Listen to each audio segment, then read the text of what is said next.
I'm not a gynecologist, but I do perform exams sometimes. Once I removed a tampon that had been inside for at least a month. The most interesting part is that the girl had been sexually active the whole time. The smell was absolutely hellish. After she left, it took several more hours to air out the room. The whole time, we wandered around the clinic just trying not to throw up. My dad told me about a woman who had a severe heroin addiction. For some inexplicable reason, one day she decided to get creative and injected herself in her labia, which led to gangrene. I think it really wasn't worth it.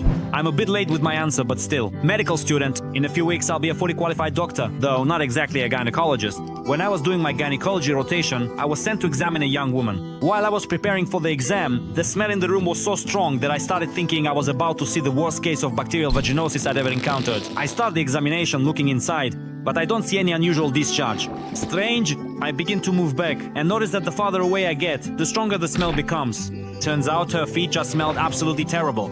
I highly recommend everyone read Dr. Lisa Rankin's book.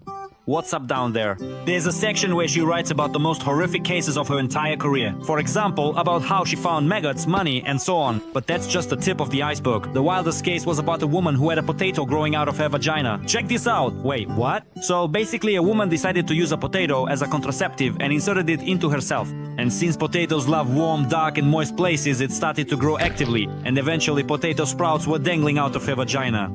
I have a story not about vaginas but about boobs, but it's just as disgusting. When I was in high school, I joined a student organization that sent students out for internships.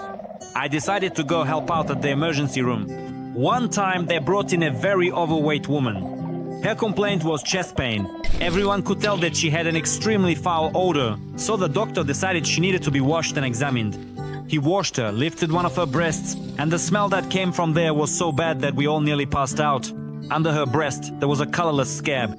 The doctor carefully washed it and the crust then came off, revealing a small gaping hole from which numerous cockroaches started crawling out. Most likely, their eggs had been laid in the skin fold right under her breast, and when they eventually hatched, the baby cockroaches couldn't find an easy way out, so they had to gnaw their way to freedom. My mom had a story that I think is the grossest hospital story I've ever heard. Once, a patient came to them, about 50 years old, very overweight, 227 kilograms. She comes in and says that during lovemaking, her husband,